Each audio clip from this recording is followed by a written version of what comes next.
Sci-fi is an incredibly important genre to our society. It presents ideas that can only really be presented in that format, and it's so extremely thought-provoking. And today I want to get into why I think it has so much staying power and why I think it's so important for our society, and kind of delve into and dissect the ideas behind sci-fi and what makes it so important. This is why sci-fi is so special.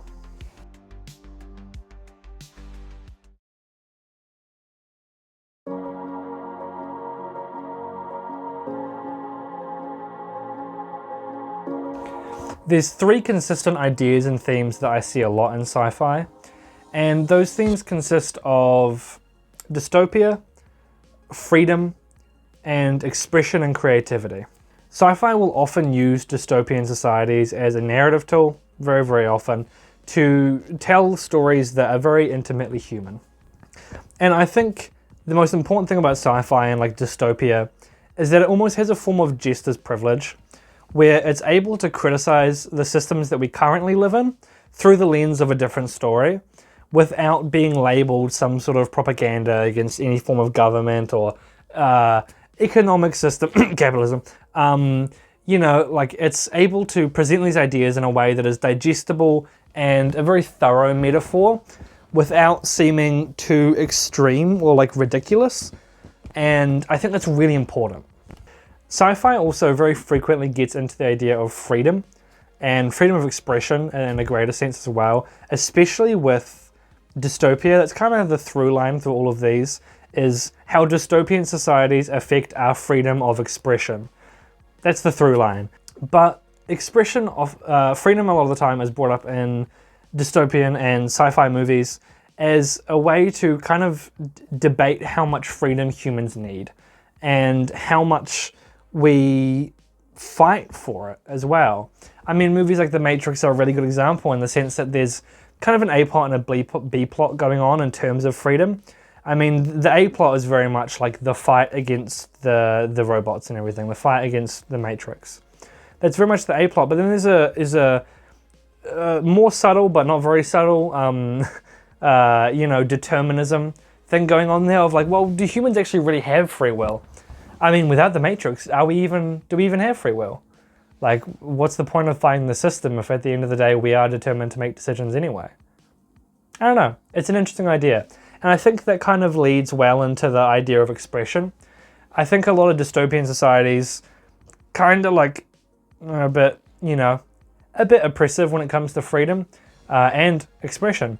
And I think that's one of the themes that's really important about sci-fi, is that it can ask questions like, what makes expression uniquely human? What makes painting uniquely human? If a robot can paint, does that make it human? If it can create art, does it make it human? Not AI in its standing. AI is not real art. AI is not real art. I'm just going to throw that out there. Commission real people for art, please. But anyway, what I think sci-fi does really well is that it shows us that humans have a need for these sort of things. Humans have a need for freedom and expression and all of this sort of stuff, and love and connection. And it shows us this through these dystopian and all these different themes. And it can make a really nice melting pot for stories that can dissect these sort of ideas and get into more human themes.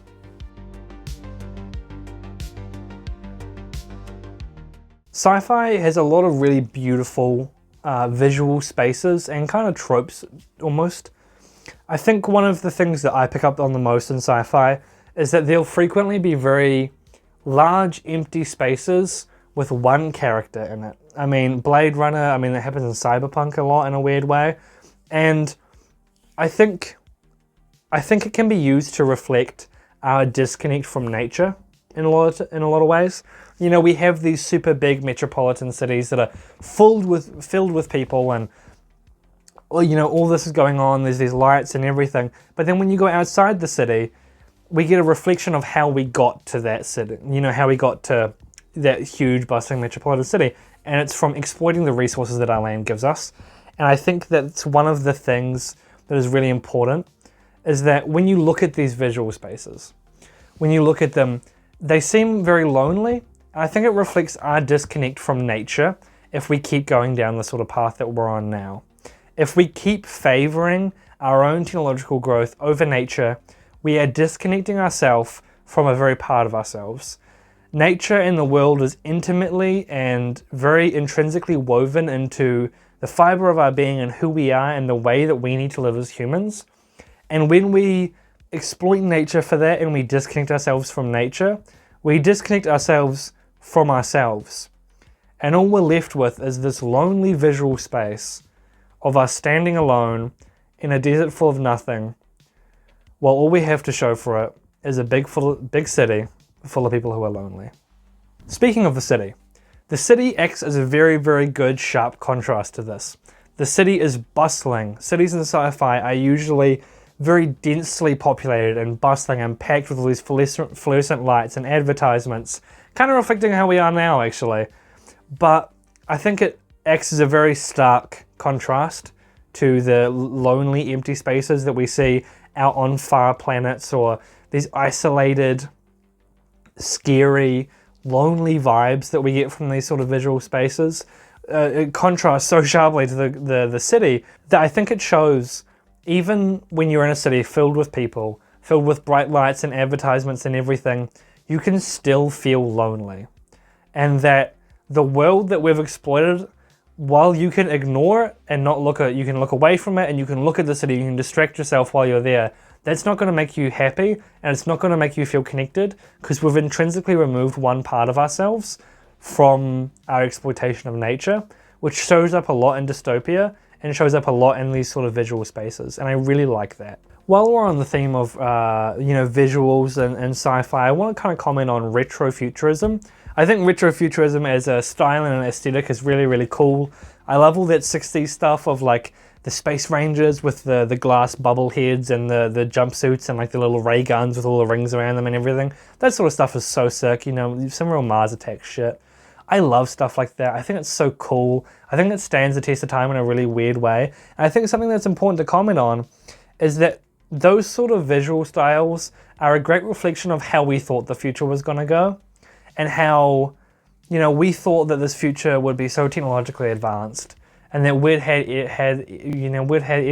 everything. Why can't I speak? We'd have everything, and we thought that we'd have this fantastic world to inherit, and all of our children can inherit this fantastic world full of flying cars, and it's like the Jetsons. We've got a robot chore man.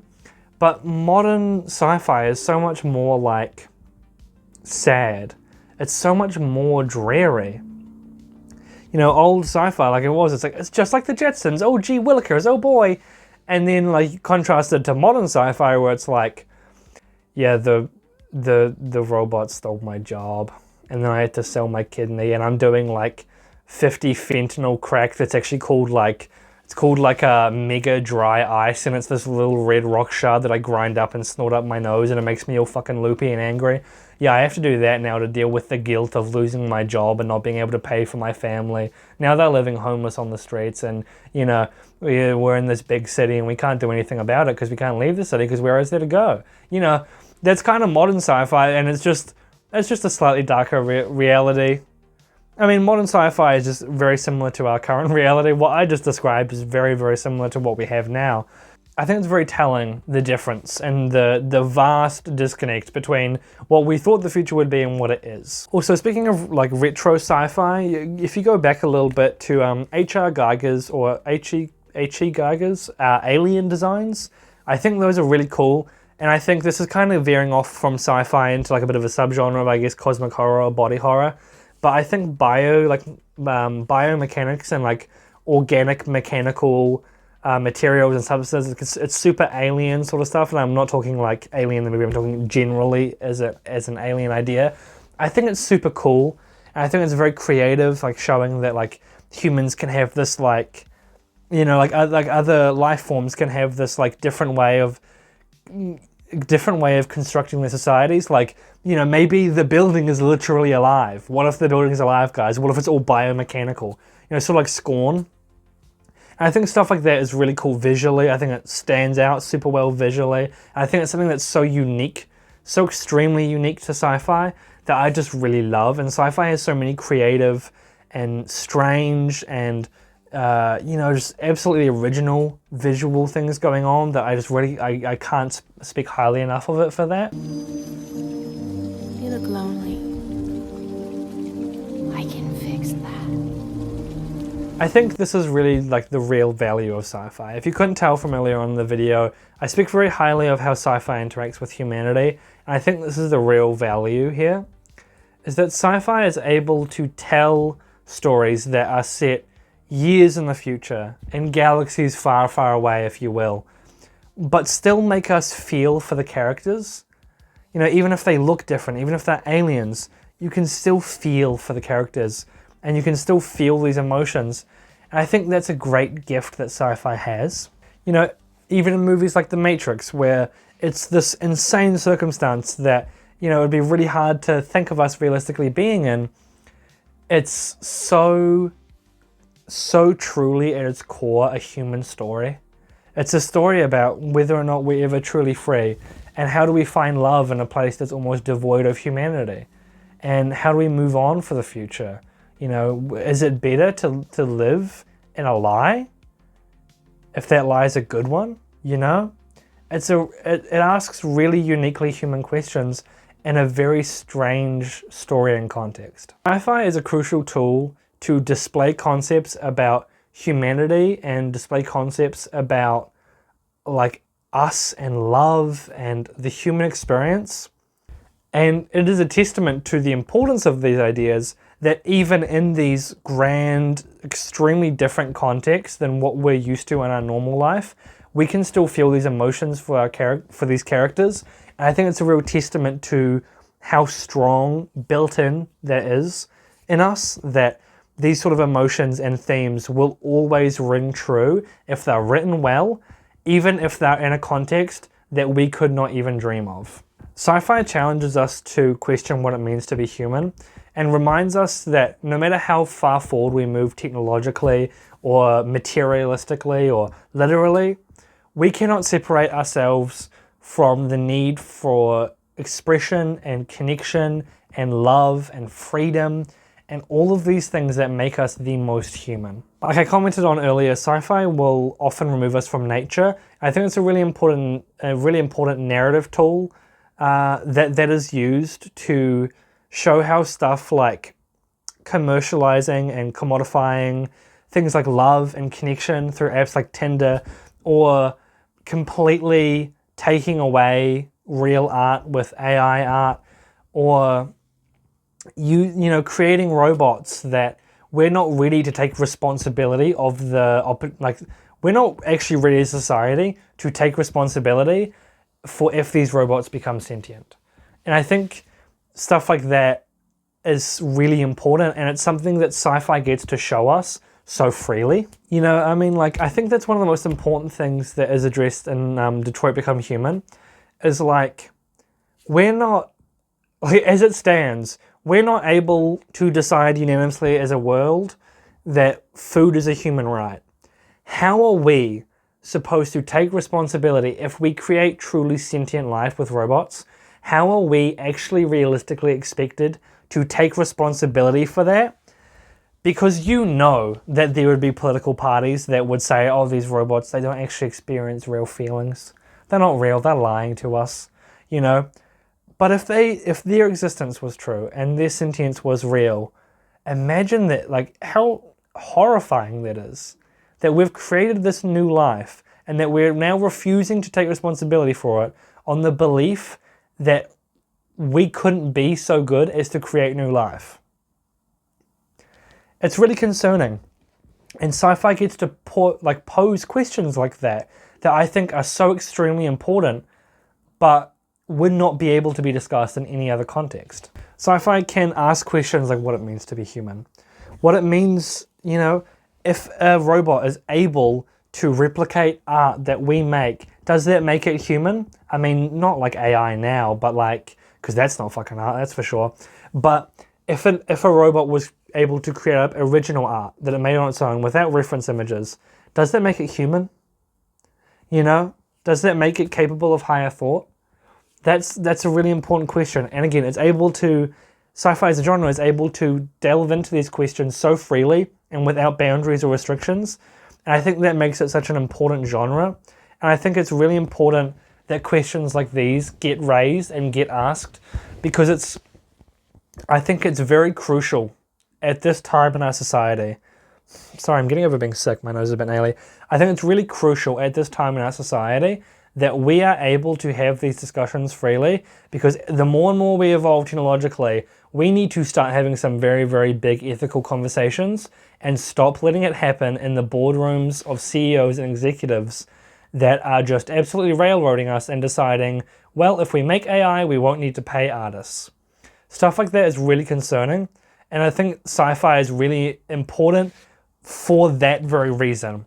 Is it not only displays human emotion and displays love and displays these things that we need to be reminded of, that we cannot remove from ourselves, but it's able to ask questions that are very practical and should be raised.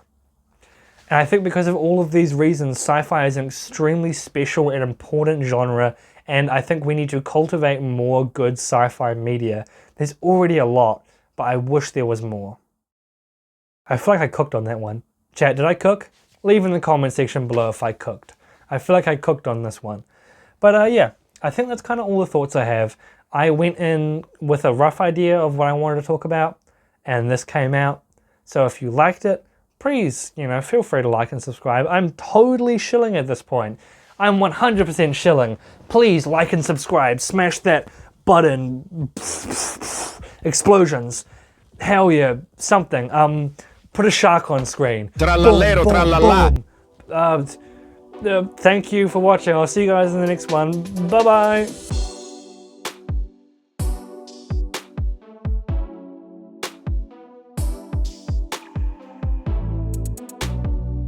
How insanely sci-fi is the idea of vaping? Like, I've got this little fucking electronic box that like fucking burns liquid and turns it into fucking like smoke with nicotine in it. How bananas is that fucking idea? That's so sci-fi.